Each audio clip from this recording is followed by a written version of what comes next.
সোনাদীপ ভাই না দীপ ভাই, মারুদীপ ভাইয়ের কালকে ভিডিও আসেনি কেন? বাড়ি চেঞ্জ করছে, মানে বাড়ি না স্থান পরিবর্তন করছে, মানে একতলা থেকে দোতলা গেছে নাকি সত্যি সত্যি বাড়ি চেঞ্জ করেছে? কোনটা মনে হচ্ছে? কারণ কালকে ভিডিও আসেনি, ভিডিও না আসার কথা নেই তো, না আসার কথা নেই নাকি? কালকে একটা কন্ট্রোভার্সিয়াল ভিডিও দিয়েছিল, মানে এত পরিস্থিতি খারাপের মধ্যেও কালকে একটা মারুকে নিয়ে কন্ট্রোভার্সিয়াল ভিডিও, মানে মারুকে নিয়ে আরও কাকে নিয়ে বেশ বলতে এসেছিল, তারপরে আর ভিডিও আসেনি কেন? সবাই বুঝে গেছে পুরোটা নাটক করছে, মানে ভিডিওটা পুরোটা নাটক করছে। এবং প্রত্যেকেই বলছে, অনেকেই বলছে দেখলাম কমেন্ট বক্সে, তোমার লজ্জা করছে না এই ধরনের থাম্বনেল টাইটেল দিয়ে, মানে এই যে গামছা দিয়ে কাজল মুছছে সেই থাম্বনেলটা দিয়েছে, মনে হচ্ছে কাঁদছে, এই ধরনের থাম্বনেল দিয়ে টাইটেল দিয়ে ভিডিও করছো, সেটাকে ভিউজ কামানো না? না, আমার আজকে এই বিষয়টা না, আমার আজকে বিষয়টা কালকে তোমাদের বলে গেছিলাম মারুর প্রেগনেন্টের কথা, কিন্তু তোমরা যারা ভেতরে পুরো ভিডিও দেখেছো তারা বুঝে গেছো যে মারু প্রেগনেন্ট কিনা। দেখো, নতুন বিয়ে করেছে, 3 মাস আগে রেজিস্ট্রি করেছে, হতেই পারে, এটা নিয়ে কোনো ব্যাপার নেই, কিন্তু না, আমার মনে হয়েছে তোমাদের পরিষ্কার করে দিয়েছি। কালকে পুরনো ভিডিও এসছে, কালকে মারুরও কিন্তু কোনো টাটকা ভিডিও আসেনি, 2টো করে ভিডিও দেবে বলছিল, কিন্তু কোনো টাটকা ভিডিও কিন্তু আসেনি। তো যাই হোক, পুরনো ভিডিও। তো চলো আজকে তোমাদের কিছু কথা বলবো। আমি জ্যোতিষী হয়ে গেছি। আমাকে অনেকে বলছে, দিদি ভাই তুমি যা বলে যাও সেগুলো কি করে মিলে যায় গো? আরে আমি তো জ্যোতিষী, তোমরাও করো, তোমাদেরটাও বলে দেবো। একটু মাথায় যদি দিমাগ থাকে না, একটু বুদ্ধি থাকে না, আর একটু ক্যালকুলেশন জানলে এগুলো বলা যায়। যেটা নাকি এই শুয়ের ক্ষেত্রে বলে গেছিলাম না, এটা পুরোটাই নাটক। ওর বরকে নিয়ে আমি যেটুকু বলেছিলাম, যেটুকু ওর বডি ল্যাঙ্গুয়েজ বা ওর ভিডিও দেখে যেটুকু বুঝেছিলাম, আজকে সেটাই কিন্তু সত্যি হতে চলেছে। কালকের একটা লাইভ তার প্রমাণ, এর আগের একটা লাইভ প্রমাণ করে দিয়ে গেছি যে কিচ্ছু না, ওই 20 লাখ টাকাই হচ্ছে আসল কারণ। কালকে ভিডিও না দেওয়ারও ওইটাই কারণ, আজকেও বলে যাচ্ছি এটাই কারণ। ওর স্বামী স্ত্রীতে কোনো গণ্ডগোল হয়নি, আমি তথা কোনো ভিউয়ার্স মেনে নেয়নি। তো যাই হোক, এই সবটা নিয়ে আজকের ভিডিও। তাহলে কি আজকে দেখবো দীপ ভাই কার দীপ ভাই? মারুদীপ ভাই অন্য জায়গার থেকে আজকে ভিডিও আসবে, অন্য ঘর থেকে, অন্য দেওয়াল থেকে, অন্য পর্দা থেকে, আবার টিনুর মতো পাগলের মতো ছুটবো, এই কোথায় তুমি কোথায়, কার বাড়িতে ছুটবো? চলো, সবটা আসবে, সবটাই দেখতে পাবো। তবে কালকে ভিডিও আসেনি, কালকে ভিডিও আসেনি, তো তার একটা কারণ এটা হতে পারে। চলো এই সবটা নিয়ে আজকের ভিডিও, আমি কি বলে গেছিলাম আর এখন কি মিলতে চলেছে, কি হতে চলেছে, সবটা নিয়ে আজকের ভিডিও নিশ্চয়ই ভালো লাগবে। শুধু আমি না, সব ভিউয়ার্সরা একই কথা বলছে, আর নাটক করো না। পালে বাঘ পড়ে গেছে অলরেডি, কারণ এই নাটক আর কেউ খাচ্ছে না। তাহলে কি এবার দেখবো যে অন্য বাড়িতে গেছে নাকি একতলা থেকে দোতলায় উঠেছে? সবটা দেখবো সামনে, হয়তো বলবো না, বলবো কিছু কথা। চলো বন্ধুরা, কেমন আছো তোমরা? নিশ্চয়ই ভালো আছো, আমিও ভালো আছি। কালকে আমিও না জামাই ষষ্ঠী বাজার করেছিলাম, সন্ধেবেলায় বেরিয়েছিলাম মেয়েকে নিয়ে, জামাইকে নিয়ে না, জামাই তো অফিসে ছিল। আমিও কালকে জামাই ষষ্ঠী বাজার করেছি। তো যাই হোক, জামাই ষষ্ঠী বলে কথা, একটাই জামাই। তো যাই হোক, জামাই ষষ্ঠী ব্লগটা খুব সুন্দর করে দেওয়ার ইচ্ছা আছে, দেখা যাক কী করি। তো যাই হোক, আজকের ভিডিও, কালকে দেখেছি পুরোটাই লাইভে ছিলাম, দেখেছি, শুনেছি এবং মিলিয়েছি। তোমাদের বলে গেছিলাম, এর আগেও একটা লাইভেই দেখেই বুঝেছিলাম যে না, লাইভ দেখে না, একটা কমিউনিটি পোস্ট বুঝিয়ে দিয়ে গেছিলো যে আর কিচ্ছু না, এই যে নাটক, এই যে অভিনয়, এই যে বেড়াতে যাওয়ার, এই যে পুরোটা নাটকটা, পুরোটাই ওই 20 লাখ টাকা যেটা বলা হচ্ছে ক্রাউড ফান্ডিং করা হয়েছে। আর কালকে অনেক কথাই শুনলাম যে এনআরআইরা কীভাবে টাকা দেয়, কি করে কি না করে, এবং এরকম টাকা পয়সা নাকি অনেককেই দিয়েছে, শুনলাম সবটাই। সত্যতা জানি না, আমার সত্যতা জানার দরকারও নেই, কিন্তু আমি যাকে নিয়ে ভিডিও করতে এসেছি তার উদ্দেশ্যেই বলবো, যদি এই ধরনের কিছু হয়ে থাকে, তুমি যেটা করেছো, কারণ আইটি ফাইল করতেও দেখেছিলাম সেই সময় যখন 25 লাখ টাকার একটা কেসের সময় হয়েছিল, আবার বলছি, তাহলে ওপেন করো, সম্মান যাওয়ার আগে, ফ্যামিলির সম্মান যাওয়ার আগে, বা কোনো খারাপ পরিস্থিতি যাওয়ার আগে এটার মুখোমুখি হওয়া দরকার, মুখোমুখি হও, এইটুকু শুধু বলবো। তবে বন্ধুরা, তোমাদের বলে গেছিলাম আমি যে আমি মানে ক্যালকুলেশন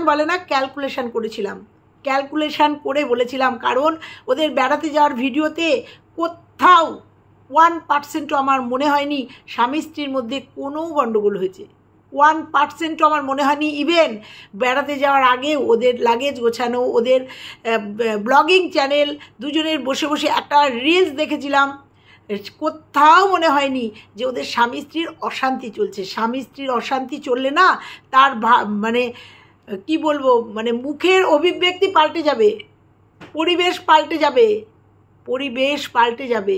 স্বামী স্ত্রীর অশান্তি হলে কিচ্ছু ভালো লাগবে না, তার চেহারা বডি ল্যাঙ্গুয়েজ বলে দেবে। ঠিক আছে? হ্যাঁ, যেটা হয়েছে, যেটা বডি ল্যাঙ্গুয়েজে যে ফ্যাকাশে চোখের ভাবটা দেখছি না আমরা, সেটা হচ্ছে টেনশানে, যে আমি আজকে যেটা করেছি তা আমার কৃতকর্মের ফল আমার ফ্যামিলি পাচ্ছে, পেতে চলেছে, বা কোনো ঝড় উঠলে সেই আজ আমার ফ্যামিলির গায়ে লাগবে, আর কিচ্ছু না। সেই টেনশানে হয়েছে এটা। আর এরকম টেনশান বহুবার দেখেছি এর আগেও, শর্ট আউট হয়ে গেছে, উঠে দাঁড়িয়েছে। জানি না এবার হয়তো কোনো অশনি সংকেত। তো যাই হোক, কালকের লাইভ দেখে একদম ক্লিয়ার আমি যেটা বলেছিলাম সেটাই সত্যি। এবং সেই কমিউনিটি পোস্টটা দেখেই এটা একটা হয়েছিল। তারপরেও ভেবেছিল না কন্টিনিউ ভিডিও দেব মারুকে নিয়ে। তারপরে পম্পমের একটা আপডেট দিতে এসেছিল, মানে মূল উদ্দেশ্য ছিল যে ওদের সঙ্গে ভেতরে ভেতরে সেট আপ হয়ে গেছে, মুখ করুক, যুগ করুক, গালি দিক, যাই দিক, মান সম্মানে আঘাত করুক, যা খুশি করুক, সোশ্যাল মিডিয়াতে এসে অপমান করুক, কিন্তু একবার ডাকলেই আমি চলে যাই, একবার ডাকলেই আমি চলে যাই। অথচ অন ক্যামেরায় স্বামীকে ক্ষমা করা যায় না, কারণ স্বামী একটা বাজে কথা বলেছে, তাই না? স্বামী যে ভিডিও দেখে তার প্রমাণ কালকে রেখে গেছে, আগে মানে লাস্ট ভিডিওতে রেখে গেছে, নিজেই বলেছে, কারণ আমরা জানি ওর ভিডিওগুলো দেখে। তাহলে প্রশ্ন একটাই বলবো স্বামীর উদ্দেশ্যে, যখন MSLকে নিয়ে সকালে দুপুরে রাত্রিরে যে ভিডিওগুলো নেমেছিল, নোংরা থেকে নোংরাতম যে ভিডিওগুলো নেমেছিল, স্ল্যাং দিয়ে দিয়ে নেমেছিল, তখনও তো স্বামী ভিডিওগুলো দেখতো। তখন কেন বউকে আটকায়নি? কেন আটকায়নি? কিসের ভয়ে? আজকে তখন যদি গার্ড দিত, আজকে এই দিন দেখতে হতো না, আজকে এই দিন দেখতে হতো না। সে যেমন টেনশানে রয়েছে, সে তার যেমন ভালো লাগছে না, আমাদেরও খারাপ লাগছে যে একজন মানে কন্ট্রোভার্সি ক্রিয়েটার তার জন্য কাজ করতে এসছে কিছু পয়সার জন্য বা একটা কিছুর জন্য, সেখানে এসে সে এইভাবে নোংরামি করেছে এবং তার ফলস্বরূপ হিসাবে তার সাফার হচ্ছে তার ফ্যামিলি। সেইটা দেখে খারাপ লাগছে, সেইটা দেখে শুনে খারাপ লাগছে। না এখনও তো কিছু ঘটেনি, কিন্তু ঘটে গেলে তো কিছু করার নেই, ঘটে গেলে তো আমরা সেটা দেখতে পাবো, ঘটে গেলে তো সম্মান একবার চলে গেলে সেটা তো ফিরে পাওয়া যায় না। আর তার জন্য কে দায়ী? তার জন্য এ দায়ী। আর একে প্রশ্রয় দেওয়ার জন্য কে দায়ী? অবশ্যই এর স্বামী দায়ী। স্বামী যদি শক্ত হাতে সেটা সামলাতো, তাহলে আজকে এই দিন দেখতে হতো না। আমরাও ভিডিও করি, আমরাও অনেক কিছু করি, কিন্তু আমরা এমন কিছু করি না যাতে আমাদের স্বামীদের সম্মান নিয়ে টানাটানি হতে পারে, বা আমি যদি লুস্টক বা কোনো খারাপ কিছু কথা ভিডিওতে বলে ফেলি, আমার মেয়ে আমার ভিডিও দেখে, আমার স্বামী জানেই না আমি কি করি না করি। যতটুকু আমি আলোচনা করি খাবার টেবিলে ততটুকুই হয়তো জানে। আমার মেয়ে এসে বলে যায় তুমি একে নিয়ে ভিডিও করবে না, একে নিয়ে বলবে না, আমার মেয়ে বলে যায়। আর খারাপ দেখলে বলে যায় বাবা জানো তো মা এই করেছে, মা এটা বলেছে। বুঝতে পেরেছো? আমাদের বাড়ির গাইডনেস হচ্ছে এটা, গাইডনেস হচ্ছে এটা। এবং আমার স্বামীর যে কোনো একটা বিষয় নিয়ে তার সাথে আলোচনা করেছিলাম, আমার স্বামীর স্ট্রিক্টলি বলে দিয়েছে যে আমি যেন শুনি না তুমি উনাকে নিয়ে ভিডিও করেছো। মানে উনাকে, মানে আমাদের কাছে সম্মানীয় ব্যক্তি, মানে আমার হাজব্যান্ডের কাছে তার ভালোবাসা বলো, সম্মান বলো, অনেকটা একদম স্ট্রিক্টলি বলে দিয়েছে আমাকে, আমি যেন শুনি না তাকে নিয়ে তুমি কখনো ভিডিও করেছো। বুঝতে পেরেছো? এটা হচ্ছে আমাদের ফ্যামিলি। হ্যাঁ, তাই বলে কন্ট্রোভার্সি কোনো ভিডিও দেখে না, সে বলতেই পারবে না তার বউ কী করে। তবে এটুকু বোঝে তার বউ কখনো নোংরা কথা বলবে না, তার বউ কখনো কাউকে অপমান করবে না, তার বউ এমন কিছু করবে না যে সেই আজ তাদের গায়ে গিয়ে, মানে ফ্যামিলির গায়ে গিয়ে পড়বে। এটা হচ্ছে আমাদের ফ্যামিলি, ঠিক আছে? আর আমার মেয়ে হচ্ছে আমার মানে আমার গার্জিয়ান। হ্যাঁ, আমার এই যে ভিডিও, আমার আর একটা টিপসের চ্যানেল আছে বন্ধুরা, 36,000 সাবস্ক্রাইবার, সেখানে কারুর পা ধরে না, কাউকে জানিয়ে না, ওটা আমার টিপসের চ্যানেল, নিজের থেকে হয়েছে। ওখানে 5 লাখও ভিডিও, মানে 5 লাখও ভিউজ আছে, ওখানে 1000ও ভিউজ আছে, ওখানে 100ও ভিউজ আছে। ওটা ওর মতো গতিতে চলছে, ঠিক আছে? আমার মেয়ে তার পুরোটা গাইড করে আমাকে, ঠিক আছে? একটা কথা বলে ফেলেছিলাম আবেগের বশে, মন্দিরা নামটা নিতে পারেনি, আবেগের বশে একটা কথা বলে ফেলেছিল। সেখানে গিয়ে আমার মেয়ে একটা কমেন্ট করেছিল, কারণ আমার মেয়ে অনেককেই ভেতর থেকে ভালোবাসে এবং সেটা নিয়েও ভিডিও হয়েছে, সেটা দেখে খারাপ লেগেছে। সেটা এসেও আমার মেয়ে বলেছে আর কিচ্ছু বলবে না মা, তবুও এইটুকু বললাম, ঠিক আছে? এইটা হচ্ছে আমাদের ফ্যামিলি, এটা আমাদের ফ্যামিলি। তো যাই হোক, নিজেদের ডাক বাজিয়ে লাভ নেই, কিন্তু বললাম কেন, প্রসঙ্গ তো এসে যায় তো না, যে তার বর ভিডিও দেখে, সে সদর্পে বলে, এটা বলেছে, গতদিনেও বলেছে, মানে অতীতেও বলেছে, বর্তমানেও বলেছে, এবং দেখে, এবং কালকেও মানে লাস্ট ভিডিওটাতেও বলেছে যে সেই যখন বলছে যে এই সোয়েটারগুলো আমি কিনেছি, বাহাদুরি দেখিয়ে সে নাকি স্ক্রিনশট পাঠিয়ে দিয়েছে, ব্যাংকের স্ক্রিনশট, যে টাকাগুলো আমি দিয়েছি। তার মানে সে সব ভিডিও দেখে, তাহলে সে সেই ভিডিওগুলো দেখেনি। তারপরেও অনেক কিছু এসছে, অনেক গোপন কল রিভিল এসছে, তখনও বউকে, স্ত্রীকে সাবধান করতে পারেনি, তখনও শক্ত হাতে বলতে পারিনি বা ভালোবেসে বলতে পারিনি এই ধরনের ভিডিও করো না। একটা প্যারালাইসিসড একটা ছেলেকে নিয়ে এই ধরনের ভিডিও করো না। ভিডিও করো, ভিডিও দেখলে ভিডিও থেকে ভিডিও করো, এই ধরনের ভিডিও করো না। তো যাই হোক বন্ধুরা, কর্ম করলে তার ফল পেতেই হবে, এটা একদম বাস্তব কথা। আর আগের জন্মে পরের জন্ম বলে আমি কিচ্ছু মানি না, আমি জানি এই জন্মের ফল এ জন্মেই পেতে হবে। তো আমি তোমাদের যেটা বলে গেছিলাম, ওই সমস্ত সবটাই নাটক, স্বামীর সঙ্গে সংসার, শ্বশুরবাড়ির সঙ্গে কিচ্ছু না, বাচ্চা হওয়া নিয়ে কিচ্ছু না, এগুলো কিচ্ছু না। এর মূল কারণ হচ্ছে এই 20 লক্ষ টাকা।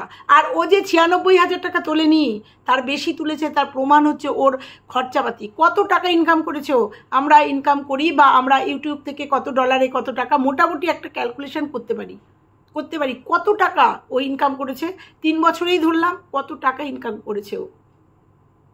তাহলে ইনকাম যেমন করেছে, ওর ট্রিটমেন্টের পেছনে খরচা হয়েছে, দিল্লি যাতায়াত, থাকা খাওয়া, একটা খরচা হয়েছে, কম বেশি খরচা হয়েছে। তারপরে ওর কম বেশি কিছু কেস কামারিতে খরচা হয়েছে, নিজের শৌখিনতা মানিয়েছে, এখানে ওখানে গাড়িতে করে যাওয়া, কারণ ওর বর যা ইনকাম করে সেটা দিয়ে জলই গরম হয় না, অর্থাৎ ওদের যেটা প্রত্যেক দিনের ডাল ভাত সেটা দিয়েই চলে যায়। কিন্তু মানে আউটের যে খরচাপাতি সেগুলো করেছে, তারপরেও এই হিউজ পরিমাণের মানে খরচটা, সেটা মানুষের চোখে লেগে গেছে, মানুষ দুয়ে 4 করে ফেলেছে। বলতে বারবার ভালো লাগে না, বাথরুম করা, রান্নাঘর করা, বলতে বারবার ভালো লাগে না, আইফোন কেনা। আমারও একটা আইফোন আছে, কিন্তু কাউকে কৈফিয়ত দেবো না, কারণ এটা আমার হাজব্যান্ড কিনে দিয়েছে, ঠিক আছে? তো যাই হোক, এই যে করেছে এগুলো, এই যে তারপরেও শোনা গেছে, মানে ও নিজেই বলেছে যে QR কোড দিয়েছে, সেখান থেকে টাকা উঠেছে, তাহলে মানুষের মনে তো প্রশ্ন জাগবেই। বেড়াতে যাওয়া, তার মধ্যে কাশ্মীরের মতো একটা ট্রিপে যাওয়া, বলবেই মানুষ, বলবেই। আর সেখান থেকেই শুরু হয়েছিল অনেক দিন আগের থেকেই, কিন্তু এটা মহিরুহ হয়ে গেছে। আর বলেছিলাম, আর সেই হিসাব চাওয়া হয়েছে। হিসাব কেন চাইবে না? কারণ এটা অধিকার আছে, ভিউয়ার্সদের অধিকার আছে, যে তুমি যে ক্রাউড ফান্ডিং করেছো তার হিসাব দাও। যেমন প্রিয়ার কাছেও দিনের পর দিন চেয়েছে, মেয়েটাকে রাতে দিনে শুতে দেয়নি, ঘুমাতে দেয়নি, দিনের পর দিন চেয়েছে, হিসাব দাও। চিটিংবাজি করেছো, নোংরামি করেছো, বদমাইশি করে টাকা তুলেছো, মিথ্যে কথা বলে টাকা তুলেছো, প্রচুর করেছে প্রিয়াকে নিয়ে। আজকে সেই তীরটাই ঘুরে ওর কাছে চলে এসছে। প্রচুর কষ্ট দিয়েছে প্রিয়াকে, অন্যায় করেছে প্রিয়া টাকা তুলে বিএমটি করেনি, কিন্তু প্রিয়া অনেক টাকা দিয়েছে মানুষকে, অনেক টাকা দিয়েছে, এবং ও হিসাবও নিয়েছে, এবং অন ক্যামেরায় বলে গেছে আর যারা টাকা পাবে তারা টাকা চেয়েও দিয়ে দেবো। এবং লাস্ট আমরা দেখেছি রিমি রূপাকেও 3 লাখ না 3.5 লাখ টাকা বলার সাথে সাথে কিন্তু ও দিয়েছে। আর একজনকে স্বপ্ননীরকে 50,000 টাকা দিয়েছে। এরকম প্রচুর টাকা কিন্তু ও দিয়েছে কম বেশি, কৃষ্ণনগরে এসে দিয়েছে, ও কিন্তু কম বেশি দিয়েছে এবং হিসাব দেওয়ার চেষ্টা করেছে। তাহলে ওর কাছ থেকে যদি আমরা হিসাব চাইতে পারি, বা ও দেখাতে পারে, বা ও কিছু টাকা ডোনেট করতে পারে, তাহলে ও যখন ক্রাউড ফান্ডিং করে টাকা তুলেছে সেটা তো জানার অধিকার আছে। সেই টাকা নিয়ে কি করেছে, কিসের জন্য তুলেছিল, আর সেই টাকা দিয়ে কি করেছে, জানার অধিকার তো অবশ্যই আছে মানুষের। তবে আমার মনে হয় কেসের জন্য টাকা তুলেছিল। যখন বলেছিল 25 লাখ টাকার একটা কেস, মানে একটা আনুমানিক একটা 25 লক্ষ টাকার একটা কেস খেয়েছিল, সেই জন্য আমি কোথা থেকে এই কেস চালাবো, আমার সোনাদানা বিক্রি করতে হবে, আমার তো শ্বশুরবাড়ির সোনাদানা বিক্রি করব না, আমার বাপের বাড়ির যে সোনাদানা সেগুলো বিক্রি করবো, অনেক নাটক হয়েছে, তাহলে হবেই তো, তাহলে সেই কেসের টাকা তাহলে তো দিতেই হবে না। যাই হোক, আমি কেউ না প্রমাণ চাওয়ার, আমি হিসাবও চাইছি না, আমি দেখাতেও বলছি না, কিন্তু যেগুলো উঠে আসছে আমি শুধু সেগুলো বলছি, তো আমি তোমাদের বলেছিলাম যে এটা না, তো কালকের লাইভ একদম প্রমাণ করে দিয়েছে। আর কালকের ভিডিও না আসার কারণ আমার মনে হচ্ছে কোনো পরিকল্পনা হচ্ছে, বা আমরা আজকে হয়তো ভিডিও পাবো, সেই ভিডিওতে হয়তো নতুন রূপে দেখতে পাবো, নতুন জায়গায় হয়তো, এটা আমি বলে গেলাম। আর আমার তো হয়তো বলা অভ্যাস আছেই, আবার এমনও হতে পারে একতলার থেকে দোতলাতেও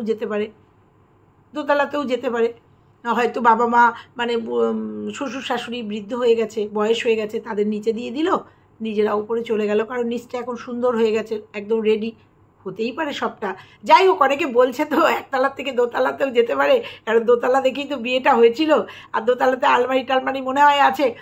কি বলবো, কি এরা নাটক করতে, এরা পরিষ্কার এসে কথা বলতে পারে না, এই জন্যই এদের এত প্রবলেম। তাই যাই হোক, মাঝখানে একটা কথা উঠে এসেছিল লাইভে, নতুন কাপেলের এই যে ফ্রিজ, খাট, এই যে জিনিস আসছে, এগুলো কোথা থেকে আসছে, এগুলো নজরে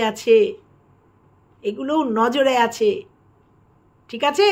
দেনার দেন 1 মাসও হলো না, বিয়ে হলো, খাট চলে আসলো না, খাট নিজের পয়সায়, ফ্রিজ চলে আসলো, মাইক্রো ওভেন চলে আসলো, সব এরকম চলে আসছে দুম করে, 1 মাস হলো না, পরিচয় নেই, কিছু নেই, সেই বসিরহাট থেকে এসে, বাদুরিয়া থেকে এসে রানাঘাটে ঘর ভাড়া নেওয়া, তারপরে সেখানে সব জিনিস চলে আসা, হঠাৎ করে 1 মাসও হয়নি, তার মধ্যে পুরো সংসার গুছিয়ে নেওয়া, মানে ভরে ওঠা। এরপরেও হয়তো দেখবো ফ্রিজ, টিভি আর এসিও হয়তো কারোর বাড়ির থেকে আনেনি, হয়তো কেউ গিফট করেছে, বলতে পারেনি, হতেই পারে, এখন ইউটিউবে সব হতে পারে যে ওটা বলতে হয়েছে, খুলে নিয়ে এসছে, দেখে যেটা দেখছি সেটা বলছি, কারণ উঠে এসছে তো যে নতুন নববধূরও অনেক জিনিস আসছে, সেগুলোও নজরে রয়েছে, সেই জন্য বললাম এই কথা বললাম এটা।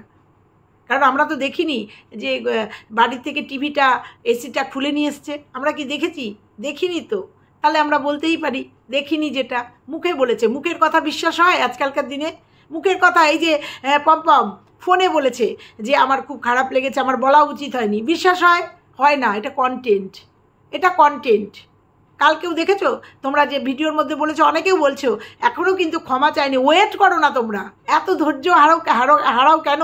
সব কিছু এত সস্তা, দেখে বুঝতে পারছো না যে সবুরের ফল মিঠা হয়? তোমরা দেখে বুঝতে পারছো না কবে সেই MSL-এর ঘটনা, সেই ঘটনার পুনরাবৃত্তি এতদিন বাদে হচ্ছে? এই ক্রাউড ফান্ডিং তো তখনকার 1-1.5 বছর আগেকার মনে হয়, আমি যদি ভুল না হই, 1-1.5 বছর আগেরকার, সেই হিসাব এখন সাবমিট করতে হবে, সেরকম একটা আওয়াজ উঠেছে। তা এত ভয় পাও কেন? এত ধৈর্য হারাও কেন তোমরা? ওয়েট করো, সবটা সামনে আসবে। বাজে কথা বলা, ওই সোশ্যাল মিডিয়াতে বসে বড়দের বাজে কথা বলা, সবটা সামনে আসবে। বোঝাতে পারলাম তো? চলো, আমি শুধু আজকে এটাই বলতে আসলাম যে আমি যে ক্যালকুলেশনটা করে তোমাদের বলে গেছিলাম, যেটা কিছুই না, এটা ফ্যামিলিকে বাঁচানোর জন্য, ফ্যামিলির মান সম্মান বাঁচানোর জন্য এটা করছে, আর সেটাই আজকে সত্যি হয়ে দাঁড়ালো। কিন্তু আমার কথা হচ্ছে, এইটা যদি প্রথম থেকে শক্ত হাতে শাসন করতো, যদিও আমার মনে হয় শ্বশুর শাশুড়ি অনেকবার আওয়াজ তুলেছে, যেটা শুনেছিলাম কারুর ভিডিওতে, কারণ তারা হয়তো এই ভিডিও দেখে না, কিন্তু তাদের পরিবারের কেউ, মানে হয়তো দেখা গেল মাসি শাশুড়ি বা তার ছেলের বউ বা তার মাস্তুতো ননদ, কেউ না কেউ ফ্যামিলির দেখে তার শ্বশুর শাশুড়িকে বলতো। ডোন্ট কেয়ার ছিল। আজকে তাদের সম্মানও, মানে তাদের সম্মান নিয়েও আজকে হচ্ছে, আঙুল উঠছে। তার জন্য এই পুত্রবধূর জন্য, যে ঘরে বসে এই রকম নোংরা থেকে নোংরাতর কথা বলেছে, আর এই ঘরে বসে মিথ্যে কথা বলে টাকা তুলেছে, আর টাকা তুলেছে যে খাতে, সেই খাতে হয়তো খরচা করেনি, তাও বলেছে এত টাকা ওঠেইনি। তাহলে প্রশ্ন একটাই বলি, তাহলে দেখিয়ে দিলেই হয়ে যায়, মানে কি বলে জানো, আমি জানি না, স্টেটমেন্ট দেখিয়ে দিলেই লেটা চুকে যায়। যে আমার এই টাকা উঠেছে, এই যে এই টাকা দিয়েছে এই লোক। তো যাই হোক, ওর ভিডিওতে কাল মানে লাস্ট ভিডিওটায় প্রচুর নেগেটিভ কমেন্ট এসছে, ম্যাক্সিমামই তাই। এই যে ফোন করাটা নিয়ে, এই যে পম্পম ফোন করাতে অফ ক্যামেরায় মিলিয়ে নিয়েছে, প্রত্যেকে বলেছে, মানে অনেকেই বলেছে তোমার কেমন, তুমি কতটা নির্লজ্জ সেটা বোঝা গেছে। যে অন ক্যামেরা করে বড়দের অসম্মান করে সেই বলে সেই কথাটা বলেছে, বলতে পারে, আর তুমি সেটাকে নিয়ে মানে অফ ক্যামেরায় মিটিয়ে নিয়ে তুমি সেটা বলতে এসছো, তুমিটা কতটা নির্লজ্জ বোঝা যাচ্ছে। আপনার কোনো পার্সোনালিটিই নেই, একদমই তাই। সেটা তো এর আগেও দেখেছি, কারুর সাথে নোংরা থেকে নোংরাতম ভিডিও হয়েছে, কল রিভিল হয়েছে এবং অনেক গোপন কথা আদান প্রদান হয়েছে, সেগুলো ফাঁস হয়ে গেছে, তারপরেও দেখেছি, বারবার দেখেছি। মান সম্মান যে নেই, আত্মসম্মান যে নেই বোঝা গেছে। বড় বড় লেকচার মারলেই আত্মসম্মান হয় না, আত্মসম্মান রাখতে গেলে কিছু কাজ করতে হয়, কিছু কাজ দেখাতে হয়। সম্মান মুখে বললেই হয় না, আমার প্রচুর সম্মান, আমি যা বলি সেটাই করি। সম্মান অ্যাচিভ করতে হয়, সম্মান ধরে রাখতে হয়, ভালোবাসা ধরে রাখতে হয়। আজকে শুধু এইটুকুই বলে গেলাম যে আমি যেটা বলে গেছিলাম সেটাই হয়েছে। কোনো অশনি সংকেত ও তো আগে পাবে, তারপরে তো আমরা পাবো। কোনো অশনি সংকেত ও আগেই পেয়ে গেছে এবং তার জন্যই এই যে বেড়াতে গেছে, বেড়াতে গিয়ে, এবং আমার মনে হয় ওখানে থাকতেই অশনি সংকেতের আওয়াজও পেয়ে গেছে, এবং যার জন্য লাস্ট ভিডিওগুলো আর আসেনি। ওই যে বললো না, লাস্ট হোটেলের খাওয়া, তারপরে আর ভিডিও আসেনি, কারণ ততক্ষণে তার কাছে খবরটা পৌঁছে গেছে। কারণ এই সমস্ত অশনি সংকেত আগেই পৌঁছে যায়, তারপরেই তো আমাদের কাছে আসে। তো সেই অশনি সংকেত হয়তো ও বুঝে গেছিল, সেই জন্যই তারপরে আর ভিডিও করা ওর আসেনি, হাত ওঠেনি। তখন থেকেই পরিকল্পনা করেছিল যে বাড়িতে গিয়ে আমার বাড়ি ছাড়তে হবে, তার জন্য একটা প্রেক্ষাপট করতে হবে, সেটা হচ্ছে আর কেউ না, সেটা হচ্ছে স্বামীকে নিয়ে একটা নতুন নাটক করতে হবে। আর জানে স্বামীর এ বিষয়ে প্রতিবাদ করার ক্ষমতা নেই, বলতে বাধ্য হলাম। কারণ দুটো ভিডিওতে যেভাবে স্বামীকে অপমান করা হলো, দুটো ভিডিওতে, একটা হচ্ছে ওই নোংরা কথাটা বলে, ওই ছিয়ের সাথে একটা কথা বলে, দ্বিতীয় ভিডিওতে ওর নিজের পরিষ্কার, ওর মানে ওর চিকিৎসার সাকসেস, ওর যে মাতৃত্বহীনতা সেইটা, ও সেই চিকিৎসা ওর সাকসেস, অতএব ওর হাজব্যান্ডের দোষ, হাজব্যান্ডের জন্য ওর বাচ্চা হচ্ছে না। যদি কোনো পুরুষকে এই ধরনের ব্লেম লাগাতো, যদি কোনো পুরুষের মতো পুরুষকে, তাহলে তৎক্ষণাৎ প্রতিবাদ হতো, কিন্তু কোনো প্রতিবাদ আমরা দেখতে পাইনি, বুঝতে পারিনি। কারণ প্রতিবাদ করার মতো মানুষই তো নয়, বরঞ্চ উল্টে মানে বউকে সহমত পোষণ করে বউয়ের পাশে হাতে হাত ধরে এই যুদ্ধে নেমেছে। কারণ বউকে বাঁচাতেই হবে। তুমি যে কাজ করেছো, সেই কাজ করে যেটা আর্নিং করেছো, তার সেই আর্নিংয়ের ফসল, আমি সেই ফসল তুলেছি এবং সেই ফসল খেয়েছি এবং ভোগ করেছি। আমি ওই পটি কমেডো গিয়ে আমি বসেও পটি করি আরাম করে, আমি রান্নাঘরে বসে আমিও আরাম করে রান্নাঘরের সৌন্দর্য ভোগ করি, আমিও সোফায় বসে সুন্দর করে চা খাই। অত ভোগ যখন আমি তোমার পয়সায় করেছি, তাহলে তোমার এই বিপদের দিনে আমিও তোমার সঙ্গ দেব। আর এটাই তো স্বামীদের নিয়ম। সেই জন্যই তোমাদের বলে গেছিলাম, এটা ভালোবাসার বহিঃপ্রকাশ, কিচ্ছু না। ও বাড়ি থেকে বেরিয়ে যাবে যতদিন না এটার ফয়সালা হবে, যতদিন না এটা মিটবে, মোটামুটি মিটবে, ততদিন হয়তো বাড়িতে ঢুকবে না। এবং সেই জন্যই বললাম, বাপের বাড়িতে ও যাবে না, কারণ ও ঠাকুরনগরেই কোথাও থাকবে, থেকে ভিডিও দেবে, আমাদের কন্ট্রোভার্সিয়াল ভিডিও দেবে। অফ ক্যামেরায় কী করবে সেটা ও জানে, আর ওদের ভগবান জানে। আবার যখন একটু স্থিতিশীল হয়ে যাবে সবটা, আবার একটা নাটক করে বাড়িতে ঢুকবে। সব থেকে শেষ কথা বলে যাব, যাই হোক না কেন সমস্তটা মিটে যাক, এটাই চাই, সমস্তটা মিটে যাক, আর কিছু বলার নেই। সমস্তটা মিটে যাক, মিটে গিয়ে সবটা পরিষ্কার হোক। তো চলো বন্ধুরা, এটুকুই আজকে বলে গেলাম।